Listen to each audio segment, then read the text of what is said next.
সনাতন ধর্ম বলে একটু ভয়ে আছে, কীরকম করে আগে তো বলে, তারপরে দেশটা জানি কীরকম একটা ভাগাভাগির মতো একটা চিন্তা ভাবনা করে টোরে। তবুও আমরা আশা করি আমরা এই দেশের নাগরিক, আমরা যেন সুন্দর হিন্দু মুসলিমের মধ্যে কোনো ভেদাভেদ থাকবে না।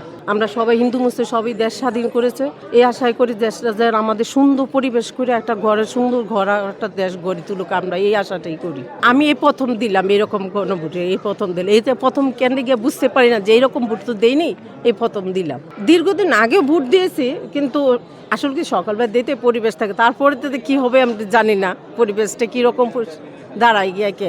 এখন খুব শান্ত পরিবেশ দিতে ভোট দিতে পারছে, নিজে খুব ধন্য মনে করতেছি। কি সত্যি কথা বলতে কি, আমরা সবাই কথা বলি যে আজকে দেশ এইটা করবো ওইটা করবো, বাস্তবে কতটুকু করবে সেটা আমি জানি না। হ্যাঁ, এখন আমরা সরকারের কাছে প্রত্যাশা করি সুন্দরভাবে দেশটা গড়ে তোলার জন্য আমাদের হিন্দু মুসলিমদের কোনো ভেদাভেদ থাকবে না।